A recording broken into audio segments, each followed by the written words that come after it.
오늘 우리에게 주신 하나님 말씀은 여호수아서 2장 8절에서 14절입니다. 구약 성경 321페이지 여호수아서 2장 8절에서 14절까지 말씀 우리 다 같이 교독하겠습니다. 제가 먼저 봉독합니다. 여러분이 가진 성경 잘 보시기 바랍니다. 제가 먼저 읽습니다. 또 그들이 눕기 전에 라합이 지붕에 올라가서 그들에게 이르러 말하되 여호와께서 이 땅을 너희에게 주신 줄을 내가 아노라.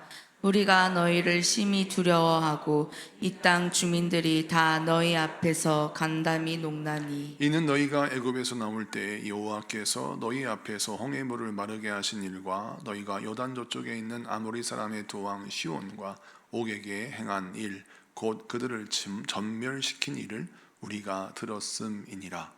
우리가 듣자 곧 마음이 녹았고 너희로 말미암아 사람이 정신을 잃었나니 너희의 하나님 여호와는 위로는 하늘에서도 아래로는 땅에서도 하나님이시니라. 그러므로 이제 청하노니 내가 너희를 선대하였은즉 너희도 내 아버지의 집을 선대하도록 여호와로 내게 맹세하고 내게 증표를 내라. 그리고 나의 부모와 나의 남녀 형제와 그들에게 속한 모든 사람을 살려주어 우리 목숨을 죽음에서 건져내라. 다 같이 그 사람들이 그에게 이르되 내가 우리의 일을 누설하지 아니하면 우리의 목숨으로 너희를 대신할 것이요 여호와께서 우리에게 이 땅을 주실 때에는 인자하고 진실하게 너를 대우하리라. 아멘. 자, 오늘은 여호수아서 2장 8절에서 14절까지 말씀을 통해서 인생의 배경이 나의 수준을 결정하지 못하게 하라 라는 제목으로 말씀을 증거할 때 많은 은혜 받는 시간 되기를 바랍니다. 인생에서 절대 지지 말아야 할 싸움이 있습니다. 그 싸움에서 만약 지면 가정에 또 우리 개인의 운명이 성패가 갈라진다면 싸움에 지면 안 되죠. 반드시 이겨야 되겠죠. 우리나라 역사 가운데 많은 크고 작은 전쟁이 있었는데 최근 가까운 전쟁은 6.25 전쟁이지 않습니까? 6.25 전쟁에서 절대 지지 말아야 할 싸움이 하나 있었는데 그것이 바로 무엇이냐? 인천 상륙작전 전투였습니다. 그 당시 우리 한국은 낙동강 전선까지 우리 국군이 밀려나갔고 이제 부산만 함락되면 우리는 김일성의 치하에서 지금 아마 김정은이를 찬양하고 있었을 것입니다. 그런데 그런 위기 속에서 유엔 연합군이 우리 한국에 이제 상륙작전을 벌이는데 그 선택한 도시가 여러분 잘 알다시피 인천입니다. 그런데 인천 상륙작전을 벌인 메가더 장군은 잘 알고 있지만 이 인천 상륙작전의 비하인드 스토리는 잘 몰라요. 그 당시에 상륙작전을 펼칠 때 후보지가 있었습니다. 원산, 군산, 인천 세 군데였어요. 그런데 북한군은 인천에 상륙작전을 벌일 것이라고 예상을 했으나 이게 인천은 너무나도 이 조류가 세고 또 상륙작전을 벌이기 어렵다는 생각을 해서 원산 아니면 군산에 올 것이라고 생각을 했어요. 실제로 그 거짓된 정보, 잘못된 정보를 우리 한국인으로 구성된 켈로 부대라고 하는 첩보 부대가 원산과 군산에 상륙작전이 곧 임할 것이라는 시그널을 보냈습니다. 그리고 이 켈로 부대가 또 인천에 와서는 북한군의 배치, 그 다음에 방어, 진지, 현황, 그리고 모든 지형과 조류의 운동 이런 것들을 다 조사해서 연합군에 보고하고 D-Day가 되었을 때 인천 상륙작전이 성공에 맞춰서 우리 한국은 6.25 전쟁에 놀라운 반전을 이루게 되었던 것입니다. 여러분 이것처럼 여러분 오늘 본문 말씀의 여리고는 사실은 절대 실패하지 말아야 할 전쟁입니다. 우리 하나님께서 가나안 땅을 이스라엘 백성들이 허락하시고 가장 먼저 공략해야 할 성을 여리고로 선정하셨는데 여리고는 교통의 중심지요. 또 이스라엘 백성들에게 가나안 땅의 중심 허리에 이르는 굉장히 중요한 도시입니다. 그래서 이 여리고를 정탐하는 오늘 이 여호수아서 2장의 사건은 반드시 성공해야 할 이스라엘 켈로 부대의 작전인 것입니다. 그래서 가장 유능한 사람 2명을 뽑아서 여리고에 파송을 했는데 여러분 결과가 참담했습니다. 이 두 명의 정탐꾼은 여리고에 들어가자마자 그 정체가 발각되어서 여리고 사람들의 부대 배치나 여러 가지 진지 현황에 대해서 조사할 겨를도 없이 도망자가 되어서 이리저리로 피해 다니며 도망을 다녔습니다. 그리고는 결국 어쩔 수 없이 이 기생 라합의 집에 숨어 들어가게 되었는데, 기생 라합이 이 정탐꾼 두 명을 만난 다음 이들을 지붕에 숨겨주고 또 뭐라고 그에게 고백하냐면, 오늘 말씀 쭉 읽어보니까 아까 우리 같이 합독했지 않습니까? 내가 듣기로 이스라엘의 하나님이 이스라엘 백성들을 도우셔서 우리가 그렇게 두려워하는 요단강 동편에 있는 아모리의 두 명의 왕이 있는데 시온과 오기라고 하는 이 흉폭하고 무서운 이 두 왕의 군대를 전멸시켜서 큰 승리를 거두고 요단강 동편에서 요단강을 마른 땅처럼 건너게 하는 사건을 우리가 들었다 라고 하면서 성경에 뭐라 하냐면, 너희들의 하나님이 하늘과 땅의 유일한 신이다, 하늘과 땅의 하나님이다 라고 고백하는 놀라운 믿음의 고백을 오늘 읽은 본문에 말씀하고 있습니다. 자, 그러면 이 본문을 그냥 보지 말고 상황과 환경과 우리의 처지에 따라서 이 말씀을 좀 보기 원합니다. 여러분, 지금 기생 라합은 일찌감치 들었던 이스라엘 백성들의 하나님이 위대하시다는 소식을 들었어요. 그럼 어떤 기대감이 있었을까요? 이스라엘 백성들의 하나님이 이 땅에 오셔서 여리고를 점령하실 텐데 그 하나님을 꼭 만나고 싶고, 그 하나님이 그렇게 사랑하시는 이스라엘 백성들, 아니 그렇게 요단강 동편에 있는 아모리 사람들을 전멸시키고 그 흉폭하게 짝이 없는 시온과 옥이라는 왕을 무릎 꿇게 하신 그 하나님인데, 그 하나님이 얼마나 이스라엘 백성들을 사랑하시길래 이와 같은 일들을 행하셨을까, 이런 기대감이 있잖아요. 궁금함도 있고. 그래서 여러분, 기생 라합은 사실 기대했을 것 같아요. 그런데 그가 가장 처음으로 하나님의 백성이라고 만나는 사람이 누굽니까? 이 두 명의 정탐꾼입니다. 근데 이 두 명의 정탐꾼은 어떤 모습을 갖고 있어요? 성공한 첩보원입니까? 실패한 첩보원입니다. 사실 유튜브 실시간 스트리밍으로 지금 이 상황을 중계하고 있다면 이스라엘 백성들은 절망에 빠졌을 것입니다. 아니, 절대 실패하지 말아야 할 여리고 정탐을 이렇게 무참하게 실패하단 말이냐? 우리가 여리고를 점령해야 되는데 이 여리고 싸움, 이 작전에서 어떻게 우리가 성공할 수 있을까라고 하는 염려를 불러일으키는 이 두 명의 정탐꾼의 실패가 민족의 실패요, 또 나라의 실패일 수 있는데, 그 패배자 두 명을 라합이 처음 봤어요. 자, 그러면 이 패배자의 모습, 이 정탐꾼의 모습을 보고 하나님을 잘 믿을 수 있을까요? 많은 사람들은 대답을 잘 하지 못할 것입니다.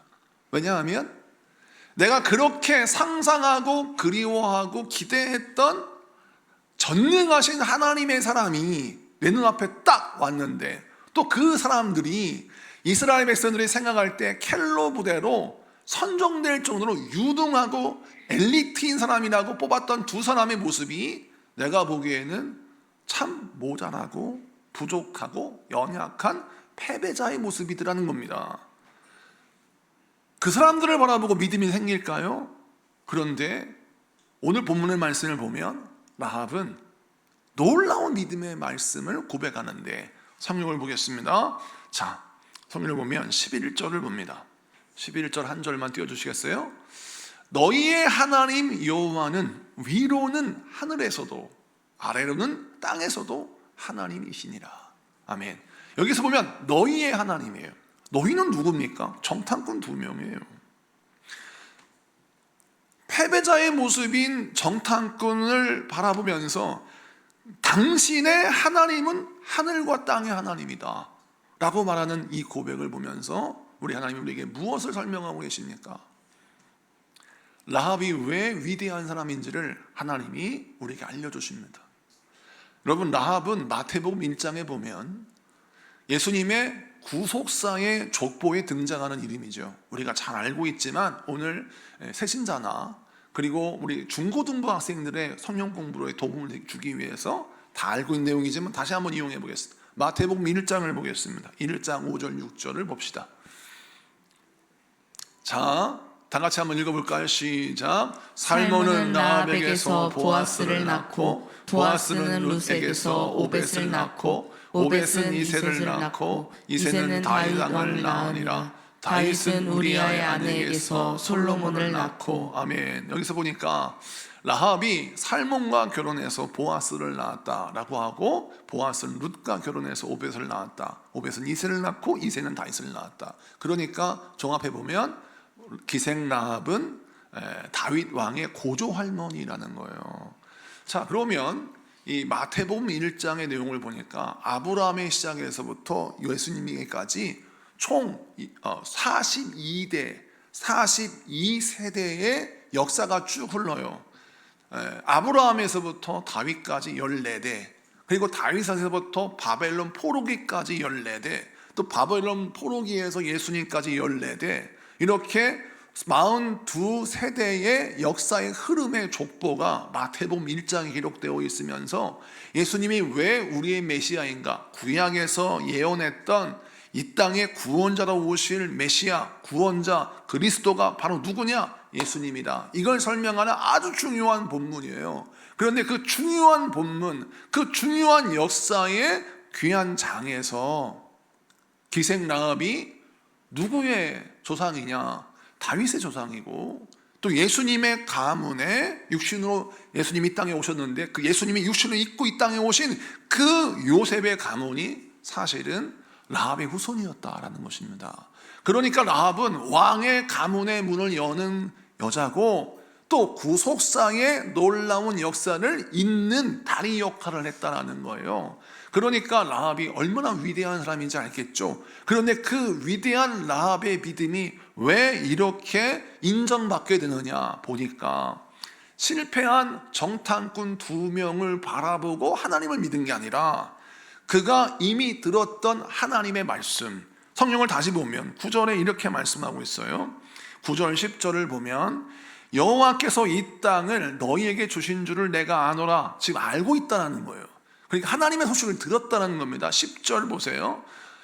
이는 너희가 애굽에서 나올 때 여호와께서 너희 앞에서 홍해물을 마르게 하신 일과, 출애굽기에 나와 있는 말씀이죠. 너희가 요단 저쪽에 있는 아모리 사람의 두 왕 시온과 옥에게 행한 일, 곧 그들을 전멸시킨 일을 우리가 들었음이니라. 민수기 마지막 장에 있는 내용이에요. 그러니까 사실은 기생 라합은 하나님의 말씀을 들을 때 성경 66권의 전체 내용을 들은 것이 아니라 출애굽기 12장의 말씀을 듣고, 그 다음에 민수기 마지막 장의 말씀을 들었다, 이렇게 칩시다. 자, 그러면 그가 가지고 있는 말씀은 쪽복음이에요.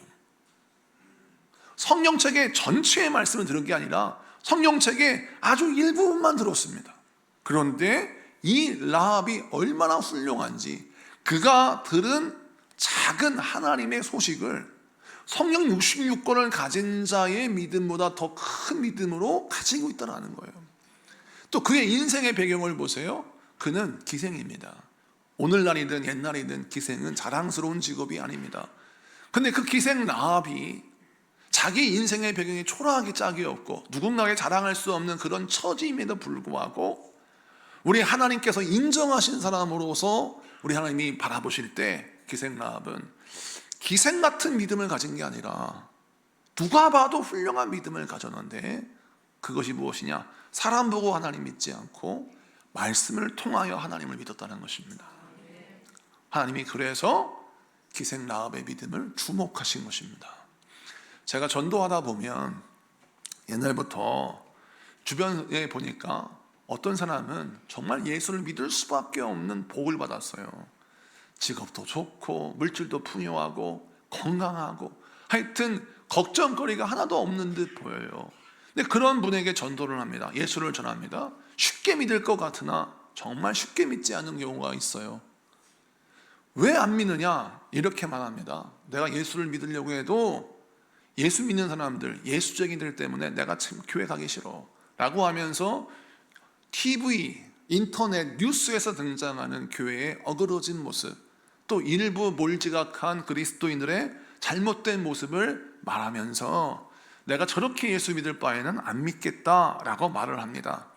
자, 그러면 그들의 말을 들으면 언뜻 그들의 말이 다 옳은 것처럼 보여요. 그런데 여러분, 반대로 누가 봐도 예수를 믿을 상황이 아닙니다.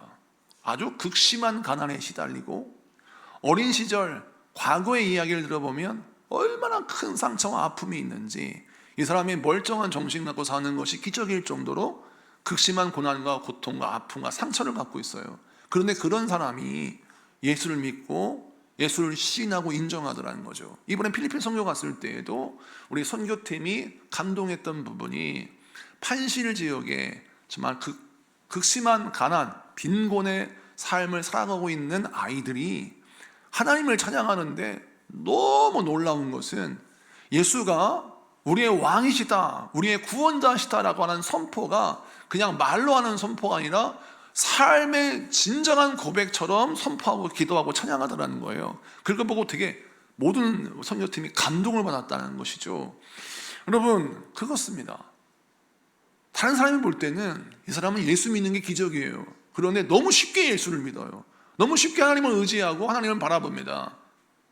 지금 그 사람이 처한 상황과 인생의 배경은 그의 믿음의 질을 좀 떨어뜨리게 만들 것 같아요. 배움도 부족하고 가진 것도 적고 육신도 연약하여서 누군가에 자랑할 것이 하나도 없는 그런 인생에도 불구하고 그 인생의 배경이 그의 믿음의 질을 결정하지 않더라는 것입니다. 여러분, 그러면 왜 대단한 인생의 배경을 가지고 있는 사람이, 남들이 부러워할 만한 은사와 재능과 모든 것을 다 가지고 있는 사람이 왜 예수를 믿지 못하고 사람에 걸려 넘어질까? 이유는 사단은 끊임없이 우리에게 무엇을 심어놓느냐? 우리가 하나님의 말씀을 듣고 보는 것을 왜곡시키는 데 집중합니다. 이게 악한 원수막의 전략이에요. 하나님의 말씀을 잘 못 듣게 하는데 목표를 둡니다. 하나님의 일하시는 현장을 못 보게 하는 것에 목숨을 걸어요, 마귀는. 근데 어떻게 이것을 회방할 수 있을까를 고민하는데, 아무리 연구해봐도 어떻게 하면 하나님의 말씀을 못 듣게 하지? 어떻게 하면 하나님의 역사를 못 보게 하지? 연구를 해도 이게 잘 되지 않은 거예요. 그래서 쓰는 방법이 교만입니다. 교만. 그러면 교만을 이용하자라는 생각을 하는 거예요. 자, 누군가를 판단하는 것은 교만이 발동하는 것입니다. 우리 예수님이 이것을 경계하셨어요. 네 눈에 있는 들보를 보지 못하고 왜 남의 눈에 있는 티끌을 보느냐.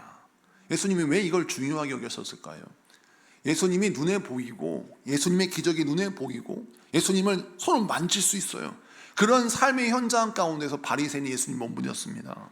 그런데 창기와 죄인들은 예수를 믿었어요. 어떻게 이런 일이 벌어져요?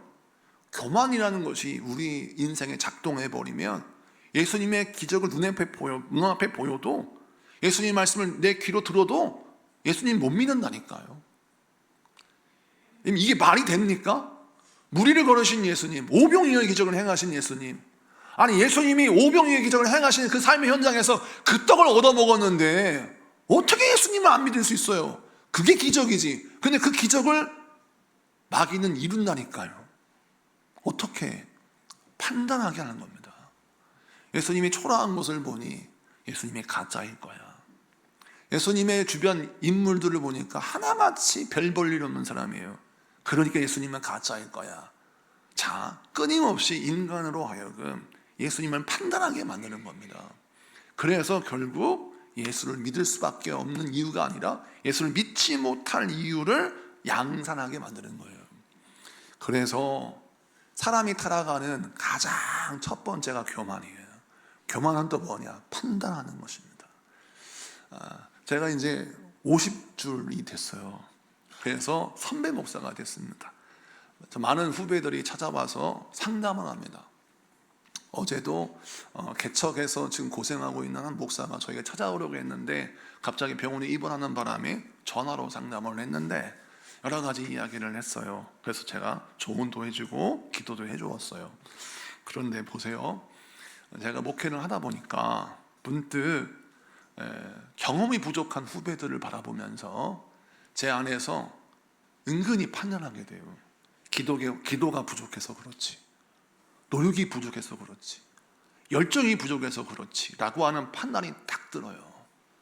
그러는 순간이요, 성령님이 어김없이 저를 치십니다. 종아, 정신 바짝 차려라.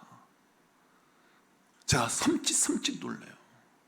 조금이라도 제가 나보다 못하다고 생각하는 순간, 그 판단이 딱 드는 순간 하나님이 저를 치세요.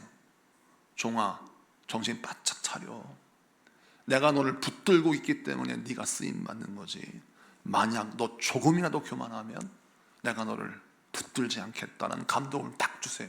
그러면요, 저는 그 자리가 어디든 간에 무릎 꿇어요. 전화를 딱 끊고 모양실에 무릎 꿇었어요. 하나님, 저 용서해 주세요.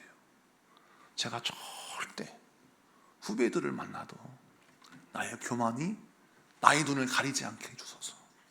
그래서 항상 남을 축복하고 내가 판단하지 않고 있는 모습 그대로를 바라보며 섬기게 하소서 라고 무릎을 꿇었어요. 회개기도 하니까 성령님께서 내 안에 기뻐하세요. 그래서 제가 그랬어요. 살았다.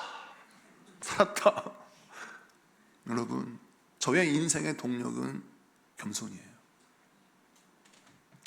하나님 우리 교회를 사랑하신 것도 겸손입니다.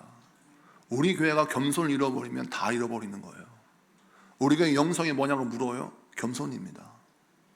우리 교회가 왜 하나님께 쓰임받느냐? 겸손하기 때문에 쓰임받는 겁니다.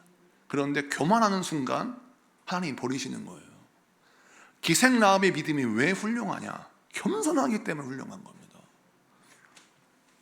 누가 봐도 정탐꾼 2명은 패배한 사람이에요. 배울 게 없는 사람이에요. 실망스러운 사람이에요. 민족의 수치예요. 그런데 라합은 실망하지 않았어요. 가장 먼저 만난 하나님의 사람인데, 그 인생에 가장 처음 만난 하나님의 사람인데 패배자예요. 그런데 그 사람 때문에 실망하지 않았어요. 그리고 어떻게 해요? 그 사람 넘어 계신 하나님, 그 사람의 하나님을요 제대로 믿어요. 이유는 무엇입니까? 그가 들은 말씀이 그 안에 50배, 60배, 100배의 결실을 맺었기 때문입니다. 여러분, 우리의 살 길은 어디에 있느냐? 우리에게 들리는 말씀을 내 안에 심고 풍성한 열매를 맺도록 내 안에 있는 믿음이 증폭되어야 합니다. 무엇으로? 말씀으로. 그래서 말씀으로 증폭된 믿음의 가치 있는 질을 가지려면 우리가 어떻게 신앙생활하느냐? 철저하게 겸손해야 합니다. 남들을 바라볼 때 판단하면 그 즉시 나는 타락하는 거예요. 하나님 안 쓰세요. 여러분, 세상에 보세요. 교만하면 하나님 절대 안 씁니다. 아무리 20년, 10년, 30년을 같이 동행했다 할지라도 다윗도 교만하셨을 때 하나님이 딱 동행을 멈추세요. 솔로몬도 1,000번제를 드렸다 할지라도 그가 딱 교만해지니까 하나님이 딱 도움을 멈추세요. 같이 안 하세요. 이스라엘 백성은 하나님의 백성이라 할지라도 만약 하나님 앞에 교만하면 하나님은 동행하지 않습니다. 바벨론을 포로로 잡혀가도록 내버려 두세요. 이유는 무엇입니까? 하나님은 겸손한 자를 쓰시기 때문에 그렇습니다. 그러므로 오늘 이 말씀을 기억하십시오. 세상 사람이, 인생의 배경이 나의 믿음의 질을 결정하도록 내버려 두면 절대 안 됩니다. 나의 인생의 배경이 남보다 낫다? 우월하다? 이런 착각을 하면 그 믿음의 질은 떨어지는 겁니다. 또 반대로 남보다 나의 인생의 배경이 초라하다? 그래서 나의 믿음도 보잘것없다? 이런 식의 믿음도 잘못된 거예요. 인생의 배경이 좋든 나쁘든 대단하든 초라하든 간에 어떠한 인생의 배경도 나의 믿음의 질을 결정할 수 없어. 오직 나의 믿음의 질을 결정하는 건 말씀이야 라고 살 때 그 사람은 복된 사람이 되는 것이죠. 오늘 이 자리에서 저와 여러분이 어떤 결단을 해야 합니까? 하나님, 내가 누구를 만나도 어떤 상황에 내가 봉착하고 어떤 환경에 내가 서 있다 할지라도 철저하게 겸손히 말씀 붙들고 내가 살겠습니다. 말씀이 말씀하는 하나님을 내 하나님으로 믿겠습니다. 말씀이 증언하는 하나님의 역사를 내가 영원히 기억하겠습니다. 이 믿음의 결단으로 승리하신 여러분에게 축복합니다. 두 번째, 말씀을 보면 라합에 대해서 우리가 말씀을 나누고 있는데 성경 전체에서 라합의 기록이 여러분 여기 요수아만 있는 게 아니에요. 아까 말씀드렸던 마태복음 1장에 등장하고 히브리서 11장에 등장하고 또 야고보서 2장에 등장해요. 히브리서 11장에 보면 믿음의 인물들이 쭉 나오죠. 실명에 거론되는 믿음의 인물들이 16명이에요. 근데 16명의 믿음의 인물들을 면모를 보면 거기에 모세도 있고 또 믿음의 훌륭한 인물들이 쫙 거론되고 있어요. 그러니까 그런 믿음의 인물들, 성경 66권에서 16명을 딱 꼽아내, 실명이 그런데 16명을 꼽았는데 그 뽑은 사람들 가운데 라합이 있어요. 얼마나 대단해요? 그 기록이 있고, 야고보서를 보면 야고보서 2장에 라합이 기록되어 있는데 그 기록을 한번 보겠습니다. 25절, 26절. 야고보서 2장 25절, 26절을 보겠습니다. 다 같이 있습니다. 시작. 또 이와 같이 기생 라합이 사자들을 접대하여 다른 길로 나가게 할 때에 행함으로 의롭다 하심을 받은 것이 아니냐. 영혼 없는 몸이 죽은 것 같이 행함이 없는 믿음은 죽은 것이니라. 아멘. 자, 오늘 말씀 보세요. 행함이 없는 믿음은 죽은 것이다 라고 하는 26절을 잘 보십시다. 야고보서에서 가장 중요한 구절을 뽑아라 그러면 26절, 행함이 없는 믿음은 죽은 것이다 라는 구절이에요. 근데 이 구절이 여기만 나오는 게 아니고 17절에도 나와요. 17절, 26절을 같이 볼게요. 야고보서 2장 17절, 26절 다 같이 있습니다. 시작. 이와 같이 행함이 없는 믿음은 그 자체가 죽은 것이라. 영혼 없는 몸이 죽은 것 같이 행함이 없는 믿음은 죽은 것이니라. 아멘. 여기에서 죽은이라고 하는 형용사를 보면 이 죽은이란 말이 네크라라고 하는 헬라로 쓰여져 있는데, 이 네크라라고 하는 말이 무슨 뜻이냐? 속이 텅 비었다는 뜻이에요. 그러니까 직역하면 행함이 없는 믿음은 텅 비어 있는 믿음이다. 그러니까 속 알맹이가 없다라는 거예요. 그걸 죽었다라고 말씀하는 겁니다. 겉은 있는, 껍데기는 있는데 속은 텅 비었다. 그것이 바로 죽은 것이다 라고 하는 표현이죠. 자, 그러면 이 행함이 없는 믿음은 죽은 믿음이다 라고 하는 신약에서, 야고보에서 굉장히 중요한 주요 주제가 오늘 본문 야고보서 2장 2번 등장하는데, 이 2번의 진리의 말씀을 설명하기 위해서 모델을 2명 등장시켜요.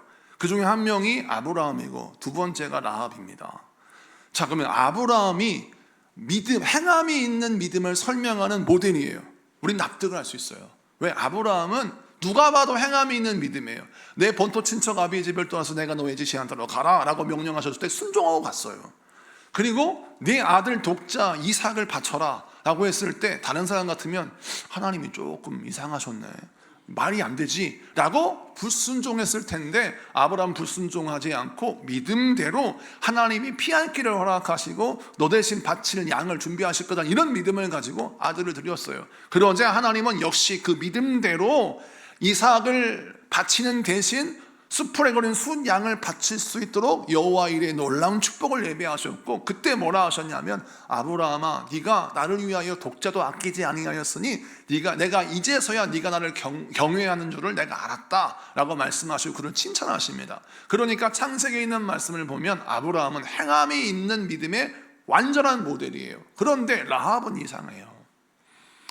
라합이 무슨 행함을 했길래 하나님이 행함이 없는 믿음은 죽은 믿음이라는 말씀을 증거하기 위해서 그를 인용하실까? 구약 성경, 신약 성경 전체를 놓고 봤을 때 여러분, 사실 행함이 있는 믿음을 설명할 사람들 정말 많습니다. 그리고 이 야고보서를 기록한 야고보는 예수님의 형제, 육신의 형제 야고보예요. 그러니까 예수님을 처음에 믿지 않았어요.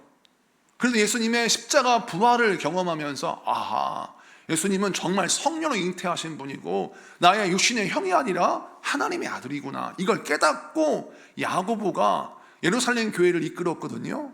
그런데 그렇게 예루살렘 교회를 이끌었고 늘 예수님 곁에 있었으며, 처음에는 예수님을 의심하였지만 나중에는 확실히 예수님을 신뢰하고 믿어서 예수님이 우리에게 맡기신 사명을 감당하는 데 최선을 다했던 예수님의 육신의 형제 요셉의 아들 야고보가 뭐라고 하느냐, 행함이 있는 믿음의 아주 좋은 모델이 아브라함과 라합이 행함이 있는 믿음의 모델이다라는 거예요. 그런데 그럼 그 내용이 뭐냐? 25절 다시 보니까 뭐라고 설명하냐면 25절 이렇게 설명합니다. 기생 라합이 사자들을 접대하여 다른 길로 나가게 할 때에 행함으로 의롭다 하심을 받은 것이 아니냐. 이게 뭔 말이에요? 쉽게 풀어 설명하자면 라합이 두 정탐꾼을 숨겨주어서 살려냈다, 이게 행함이 있는 믿음의 모델이다 이거예요. 아니 이게 뭔가 대단한 게 아니에요, 우리가 생각할 때. 근데 이 말씀은 한 구절만 보면 이해하기 어렵지만 여호수아 2장의 말씀을 연결해서 보면 납득이 가요. 왜냐하면 여호수아 2장 신학에서는 다 있지는 않지만 이 기생 라합이 두 명의 정탐꾼을 살려줘야 될 때 무엇을 각오해야 하느냐? 목숨을 각오해야 했어요. 지금 두 명의 정탐꾼을 찾고 있는 여리고의 군사들이 이 여자의 집에 들이닥쳤습니다. 혹시 여기에 그 첩자 두 명이 들어가지 않았느냐? 난 못 봤습니다.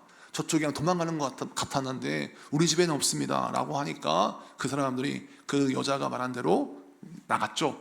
만약 그때 기생 라합이 거짓말이 들통났다면, 이 정탐꾼 두 명을 살려준 것이 드러났다면 기생 라합은 정말 역적으로 몰려서, 매국노로 몰려서 능지처참을 당했을 것입니다. 자, 그러면 기생 라합이 이 두 명의 정탐꾼을 살리기 위하여 뭘 걸었어요? 목숨을 걸었어요. 자, 그런데 아브라함의 목숨과 기생 라합의 목숨을 한번 비교해 보자고요.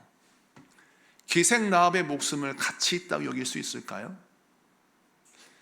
기생 라합이 신앙의 결단을 했어요. 그래, 결단했어. 내가 믿음으로 살아야지 라고 인생을 걸었다고 고백을 하는 거예요. 그런데 그 고백을 듣고 우리가 대단하네, 정말 대단하네 라고 인정할까? 잘 생각해 보세요. 우리 교회에 유치원 학생이 5살짜리가 앞에 나와서 어른들 앞에서 고백하기를, 제가 인생을 걸었습니다. 제가 가지고 있는 용돈 5,000원과 우리 엄마가 나에게 주셨던 쪼꼬바를 걸고 내가 하나님을 섬기겠습니다 라고 고백했을 때 우리 성도가 막 할렐루야 막 은혜 받을까요, 여러분? 귀엽겠지만 속으로는 하찮게 여길 겁니다. 목숨을 걸 때 여호수아가 목숨을 걸면 대단한 거죠. 다윗이 목숨을 걸면 엄청난 일입니다. 근데 기생 라합이 목숨을 걸었어요.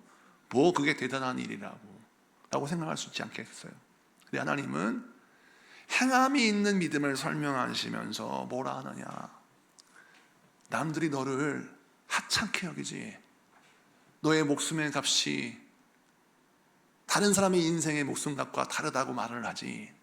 그런데 세상의 밑바닥에서 네가 고통당하고 고난당하고 사망이 이른다 할지라도 여호수아의 목숨이나 너의 목숨이나 나에게는 다 똑같다.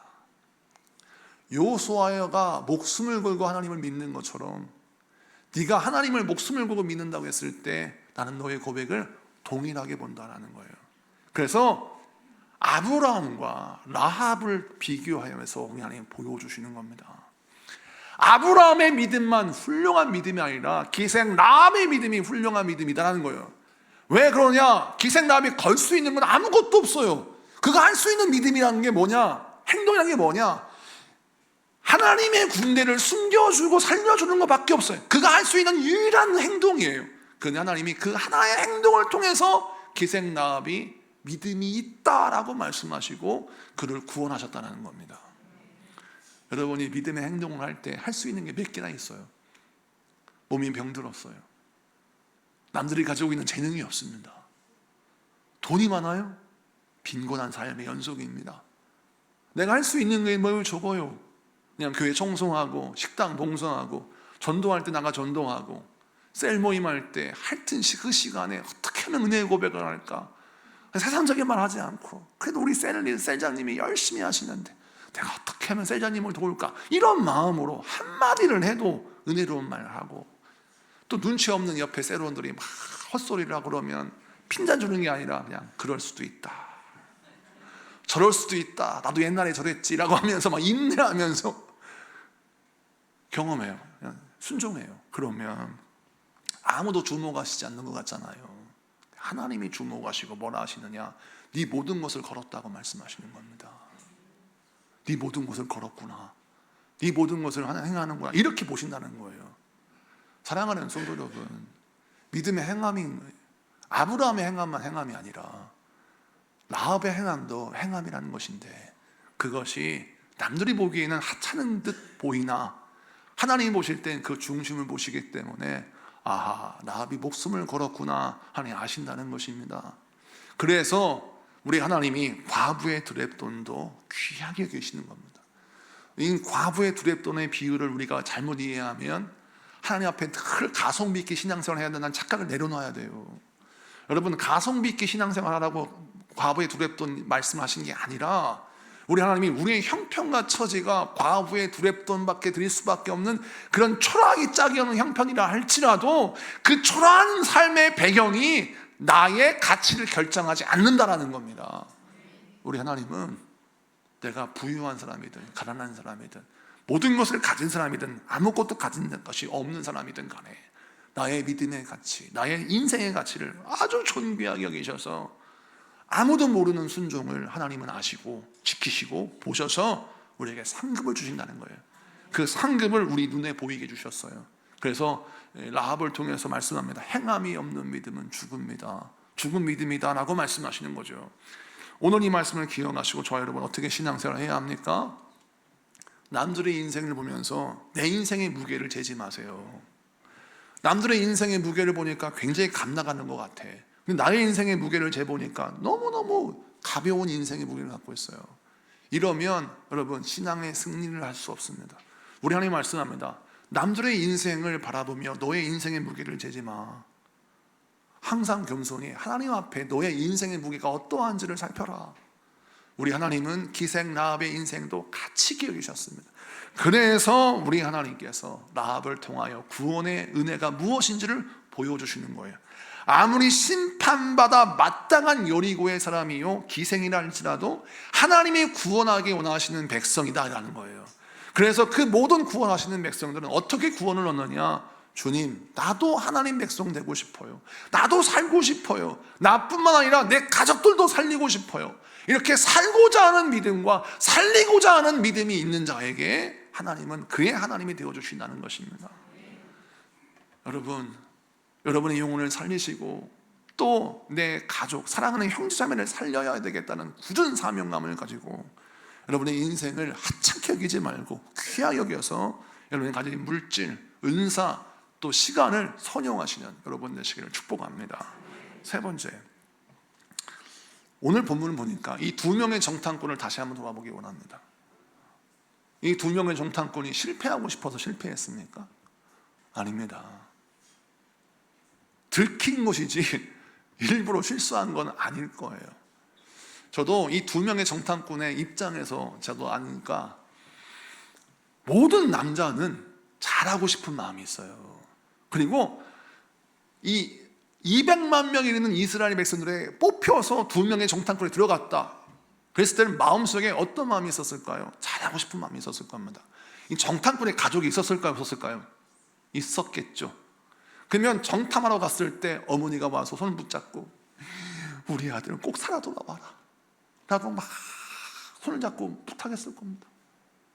또 아버지는 그래도 우리 아들이 똑똑하니까 우리 아들이 그렇게 능력이 있으니까 이렇게 뽑혀가지고 정탐꾼에 뽑혀서 가는 거지. 아들아 꼭 살아 돌아와라 라고 격려했겠죠.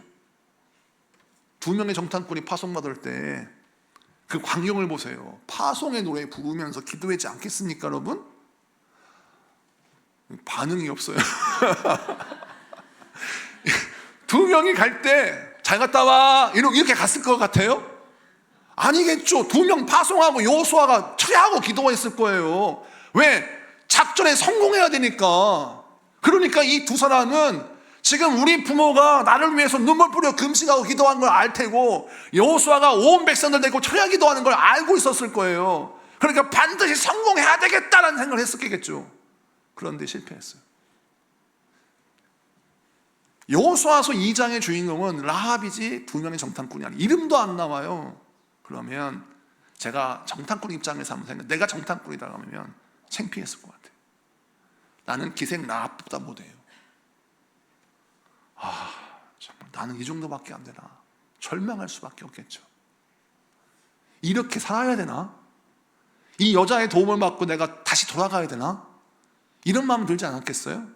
그런데 성경 전체를 보니까 우리 하나님이 이 정탐꾼 2명을 일부러 실패하게 만드셨다라고 하는 생각을 하게 돼요. 왜냐? 만약 정탐꾼 2명이 정탐에 성공해서 원래 가지고 있는 엘리트적인 기질을 가지고 여러분 한 번도 안 들키고 정말 귀신같이 미션 임파서블에 등장하는 에단 헌트처럼 변장하고 싹 탈출했다면 라합이 구원 얻을 수 있는 기회를 얻었을까요? 아닙니다. 정탐꾼의 실패와 정탐꾼의 고난을 하나님이 이용하셔서 라합과 그의 가족과 형제를 살리셨어요. 아, 그렇구나. 정탐꾼 2명의 실패는 라합을 살리시기 위한 하나님이 작정한 고난인 것을 알게 돼요. 그러면 정탐꾼 2명이 이 사실을 알았을 때 어떤 불만이 생길까요? 하나님, 제가 봉입니까? 제가 호구예요? 왜 맨날 나는 이렇게 초라한 모습을 가지고 이렇게 패배자의 모습을 하고 남들 살리고 나는 역사의 뒤안길로 사라져야 합니까? 라고 고백할 수밖에 없잖아요. 그런데 이 정탐꾼 2명이 훌륭한 사람인 것이 자신들의 실패를 인생의 패배로 받아들이고 죽음의 자리로 가지 않고 이 여리고를 하나님이 우리에게 허락하셨다라고 하는 기쁨의 소식을 가지고 다시 돌아가 패배자의 모습으로 가나안 땅, 그 여리고 이스라엘 백성들에게 간 게 아니라 기쁨의 소식을 가지고 이스라엘 백성의 진영으로 갔어요. 오늘 이 말씀이 주시는 메시지가 무엇입니까? 저와 여러분이 이 2명의 정탐꾼과 같아요. 잘하고 싶었잖아요. 근데 안 됐어요. 성공하고 싶었어요. 근데 안 됐어요. 그래서 자랑할 것이 없는 인생이 돼버렸네요.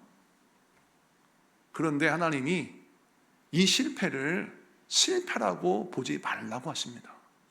왜냐하면 이 고난이 누군가에게는 위로가 되고 나의 실패가 하나님의 뜻을 이루는 통로가 될 것이다 라고 여러분에게 말씀하시는 겁니다. 하나님이 여러분을 저주하셔서 고난을 만나게 하신 것이 아니라 하나님이 여러분을 사랑하셔서 이 십자가를 누구에게 짊어지게 할까라고 사람을 찾으셨을 때 이 2명의 정탐꾼이 하나님 보시기에 합당한 나머지 너희들이 이 실패의 십자가를 짊어질래? 하나님이 분부하셔서 여리고 들어가자마자 정체가 들통나서 초라한 모습으로 라합의 집에 숨어 들어갈 수밖에 없는 고난을 겪게 하셨는데 이것 때문에 이 2명의 정탐꾼이 시험 들지 않았어요. 오히려 믿음의 소식을 가지고 이스라엘 백성들에게 돌아가 하나님께 영광 돌렸습니다. 여러분은 성공한 어머니 아니에요. 여러분 성공한 아버지 아니잖아요. 우리 청년들 자랑스러운 아들입니까? 자랑스러운 딸입니까? 아니잖아요. 우리는 자랑할 게 없는 사람들입니다. 근데 우리가 실패했습니까? 아닙니다. 우리는 고난을 통하여 쓰임받는 정탐꾼들입니다. 우리 때문에 라합이 살 것입니다. 우리 때문에 라합의 가족들이 살 것이고 우리 때문에 소망의 소식을 기다리는 이스라엘 백성들에게 복된 소식이 전파될 것입니다. 여러분의 인생은 결코 패배하지 않았고 실패하지 않았고 망하지 않았습니다. 하나님이 여러분의 실패를 통해서 여러분의 고난을 통해서 하나님의 뜻을 이루실 줄로 믿습니다. 말씀을 마치고 정리합니다. 여호수아서 2장은 승리의 소식이 아니라 패배의 소식입니다. 그러나 이 패배의 소식이 승리의 소식이 되게끔 인도하신 하나님, 그 하나님은 죄인이라고 일컫는 라합을 건지시기 위하여 정탐꾼 2명의 실패를 사용하셨고 이 정탐꾼 2명이 겪었던 이 고난이 기생 라합에게는 또 우리에게는 소망의 증거가 되었습니다. 하나님이 나를 살리려고 우리를 쓰시고 하나님이 우리의 가정을 살리기 위해서 많은 영혼들을 쓰셔서 우리를 인도하시는 겁니다. 이것을 기억하시고 여러분 인생의 배경이 삶의 여러분 조건이 우리 인생의 믿음의 질을 결정하지 못하게 하시고 항상 믿음으로 승리하는 여러분에게 축복합니다. 우리 기도합시다.